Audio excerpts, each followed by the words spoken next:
Back in 2012, the MMO Blade & Soul was released in South Korea. As the years went on, it expanded into other Asian countries until finally being released to the US and EU on January 19, 2016 as free-to-play. I'm not a big MMO player and can count the ones I've played on one hand, but I decided to try this one out after hearing about it from friends. The game is set in an Asian-themed fantasy world full of magic, martial arts, and fan service. It doesn't matter if you aren't playing a martial arts user, you'll be doing slow-motion kung fu glides and leaps. The mechanics play like your standard MMO. There is the standard series of fetch quests and go kill this many of this thing quests. PvP is also available by wearing faction-specific clothing. You can assemble teams to tackle challenging dungeons. If you play an MMO before, this will be familiar territory. I hadn't played an MMO in years, but I was able to pick up Blade & Soul without any problem. Combos are a major focus of the combat system. Each class utilizes combos of varying complexity that become available after completing training sessions. Kung Fu Masters, for example, rely heavily on well-timed combos, while Summoners can spam moves more easily. There are a lot of character customization features. When you start to make your character, you are given many tools. You can even adjust the height and muscle mass of your character.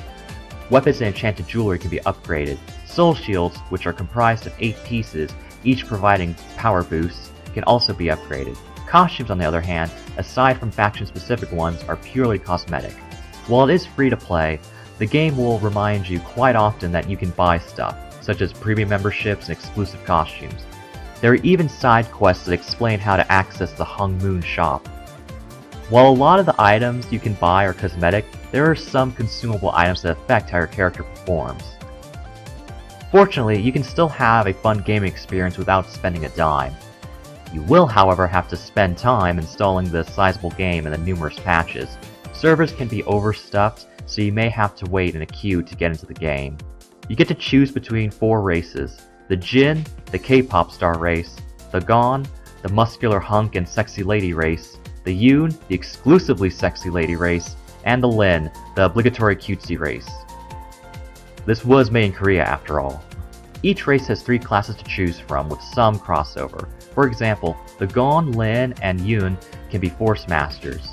There are a few classes exclusive to certain races. Only Gon can be Destroyers, and only Jin can be Assassins. Lin, however, get 2 exclusive classes, the Summoner and the Blade Dancer. The tutorial is well paced and teaches the basics of combat. There can be some dissonance when you hear NPCs in this fantasy setting telling you which keys to press on the keyboard. If you add in the clunky line delivery, it's even cornier. For some reason, while talking to NPCs, you can sometimes see thought bubbles. I guess it's meant for comedy, but it makes for some really weird tonal moments. You'll be in a serious situation and talking to an NPC who is cracking jokes in his head or just echoing what he's saying. Then you have cases where the voice acting doesn't match the subtitles. The English voice acting is hit or miss. I thought some characters had grating voices and several characters are written as smug or overly cheeky. I found a fair number of the characters quite annoying. I appreciate adding in levity to a story, but if it's handled clumsily, the tone will be a mess.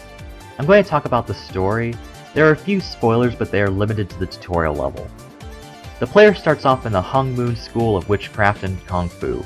After you go through the basic gameplay lessons, the temple is attacked by the Heartless and some other people, who are led by a rejected design for Bayonetta. The old diminutive master hulks out, but he gives himself up Obi-Wan Kenobi style to save the player character. Yada yada yada, you're off on a quest to avenge your fallen comrades. Along the way you encounter adventure, danger, and shameless pandering. Speaking of pandering, let's talk about what most people know about this game. The fan service. Oh boy, it's a little distracting. Most costumes, particularly for the female characters, are either skin tight or show a lot of skin. Nearly every costume has female characters in high heels. Since costumes are some of the hardest items to obtain in the game, and some of the most advertised items in the microtransaction store, it's fair to say that the fan service can be a coveted reward. I don't hate fan service, but when it gets this extreme and serves no purpose besides titillation, it's just tacky and makes it easier for some people to write off the game as tasteless and skip it. I give this game a moderate recommendation. Blade & Soul is free to play and gives a good amount of content while looking fantastic. If you aren't familiar with MMOs, it's a good game to try to get a taste of the genre. For those already deep in other MMOs, It's worth checking out for fun, but you can skip this one. Thank you so much for watching. Please subscribe to my channel and follow me on Twitter @GamingGenji for updates on new videos and live streams. I'll see you all next time.